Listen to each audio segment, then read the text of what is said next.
Some might suggest that inviting anything from or anybody to do with the Sussexes comes at your very own risk. The sort of thing I mean. Meghan and Harry seemingly get invited to things, or not in the case may be, as the Paris fashion show, if you remember, where Meghan decided to festoon herself into the world of high fashion. And that didn't exactly plan out incredibly well, did it? But the bottom line, you see, for Meghan is that she truly believes that she is the superstar. Princess Diana reincarnated, Prince Harry believes it, and so she can do no wrong. In fact, in Meghan's mind, and this happens with a lot of actresses, they channel somebody that they really, really admire, and then, strangely, they start to believe that they are this person. Now, what started out as being a marvellous idea, a great invitation, all of that sort of stuff, well, seemingly now the wheels are coming off.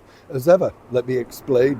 Hi, good to see you, chums. Thank you so much for joining me here on a very windy day in London town. I hope you're keeping well. And by the way, thank you for all your lovely cold remedies. Yes, as you can see, I'm sounding a bit muffled, aren't I? But, we battle on. There's no use sitting there as they're feeling sorry for yourself, but some lovely, lovely tips. My favourite tip, one that I remember from years ago, was you get a washing up bowl, right? Put some hot water in it, sprinkle in some basil or herbs or something like that, tea towel over your head, inhale, couple of minutes, back forth, back forth. It does the trick for a while and very cost effective. Do you know what I'm saying? All of those things, those inhalers and stuff like that, that are very expensive. They work for a short period of time, and then about 10 minutes later you think, am I allowed to take that again? Do you know what I mean? You think, I'm not quite sure.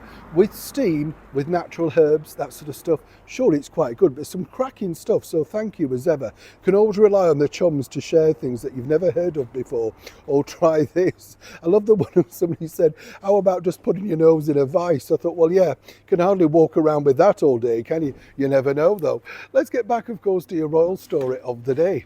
Interesting this because, as you know, Meghan Markle recently appeared at Kris Jenner's birthday bash, 70th birthday, 007 themed. And you would have thought this would have been the start of an excellent weekend, if you like, for Meghan. They managed to fit in two major events just before the launch of her return back to the world of Netflix. And it's interesting, isn't it, with Netflix, because one-time doyen of all things, if you like, Oprah Winfrey, well, she recently cited in her, I think, 25 things or something that she likes for the year. I never know really what it's about, but I do remember years ago, if you got on that list, that was seen as great. I remember working in the record industry, and she recommended an album, and that she was very influential.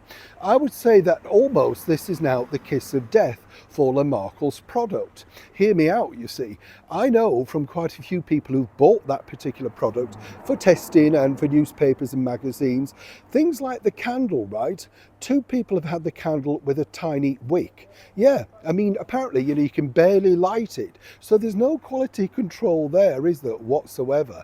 And the other is, I've had a couple of people who've had the candle from other glossy mags with no wick. So consequently, there are problems. So Oprah Winfrey saying that her jam is the best thing of the 25 whatever doesn't necessarily sit too well, does it? As I said, perhaps the town hall things with Kamala Harris were the final nail in the coffin. But you kind of do look at Meghan and think, what way now are we going to go, dear? Because all of these things seemingly are bombing on a major level. It's a little like when she turned up a couple of weeks back now at that bookstore with her friend. Do you remember the friend who'd been friends with her for 17 years? And I told you on a recent by royal appointment, never seen again, right? Never offered out to the media, nothing like that, not allowed to talk about Meghan, that sort of stuff. You might have thought this was Meghan's launch, this was Meghan's big night, because everything focuses back to her. And this is now part of the problem for Kris Jenner. Kris, probably thought this was a good idea to invite Harry and Meghan. But as I told you also in the royal appointment, no duke, no dinner. Everybody wants a real life royal there. And as I also pointed out, Fergie was initially on the guest list until all of that exploded with, of course, her supreme friend, Jeffrey Epstein. Even in Hollywood, people like to keep the distance, although consequently, seemingly, Tyler Perry has bypassed that particular thing. Even though he's got an ongoing law case, suitcase, whatever going at the moment. But, you'll notice no great gushing pictures of Meghan and Harry with Tyler. No, they have to wait until they all clear. That's how celebrity works. But what's interesting to see is now this. Whether you're a fan of the Kardashians or not, I thought Kris Jenner looked absolutely beautiful. I thought she looked great. The dress was right. It wasn't, too sort of, age inappropriate. Is that right, ladies? You know what I mean? I thought she looked nice. She looked like she was enjoying herself. This was her big night. However, and this is the problem that you have when you invite Meghan Markle, because whatever people think, Meghan can command headlines, and many might suggest for all the wrong reasons. It doesn't matter what she does, everything's picked apart, what she's wearing, her hair, her makeup, whether they're creased, whether it's too short, does she look fat, this sort of thing. And the bottom line is, this really, if you think about it, the power that she has to be able to command those headlines around the world, the front covers, simply by turning up at an event, you would have thought her product would have gone through the stratosphere. But behind the scenes, you see, what really grabbed the headlines, as we now all know, was her refusal, failure, lacks of memory, whatever, to wear the remembrance poppy. I told you about that. The problem is, behind the scenes of the Kardashian empire, they're less than thrilled, and again I have to say allegedly, all because of the fact that the headlines focused on that. Now, what Kris Jenner thought, and when you think about it, she had some great guests there, very rich guests, very powerful guests, hence the reason that both Harry and Meghan wanted to go mixed with the good and the great as micro-celebrities as they are now. Well, that dominated the front pages, not just here, but around the world, and of course, magazines coming out. That would be the talking point. Now, some people might say, well, there you go, that's what happens if you invite that sort of thing. It appears, though, that Markle is less than thrilled herself. This is because, I do love this about girls, I've got to be honest, this is because Meghan, as you know, apparently, when you look at Meghan, lots of people believe, correct me if I'm wrong, ladies, that you instantly think of fashion and beauty. Right. And so this particular outfit, what she was wearing, apparently was two-tone black. I don't get any of it, but apparently it's two-tone black, so it didn't match or whatever.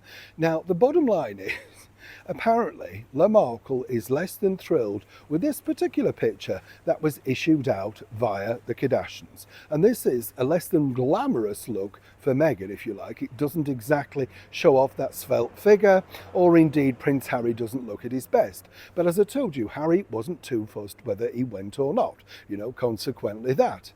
But according to insiders, this is really some sort of kind of, how can we put it, subtle retaliation for the fact that Kris Jenner, Kardashians, etc., feel that what should have been their number one glamorous event was again hijacked by Meghan Markle. Now, as I told you also a couple of weeks ago now, when Meghan got the deal of the cameo in the film, etc., it's interesting to note, isn't it, that her friend also managed to get a film, but has, of course, Meghan said anything about Abigail Spencer's small role? Has she pushed any of that? No, the focus always has to be on Markle. Now, I'm not suggesting that this is Meghan Markle's fault in this particular instance. I believe that Kris Jenner, the Kardashians, would have known exactly what they were going to get. They wanted a real-life royal, and as I said, Fergie was the choice.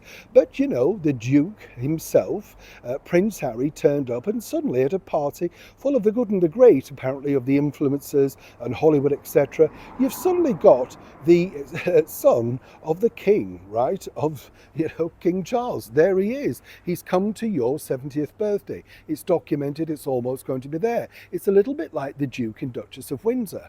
So you can't really complain if you invite this type of person and then say, you know what, they stole all the headlines. However, according to this excellent source, apparently after this, they're going to be rather selective on exactly what Meghan and Harry, or indeed whether this would be their final outre, if you like, with the Kardashians, simply because even one of the sisters taking a nibble of a Dunkin' Donut to try and deflect some of the attention away on Instagram, failed to pick up the natural traffic. Meghan dominated it for two reasons: the outfit and her failure to wear the poppy. Was it deliberate? Wasn't it really her thing? Or more importantly, couldn't she get a team to find one? Either way, all of this has not gone unnoticed in the Kardashian clan. And if you think that you don't need them, they're still very powerful, even though their recent TV series on Hulu has failed to take off. Meghan Markle, though, naturally, is delighted, apart from this picture. It's a developing story. Neil Sean, Kensington, London.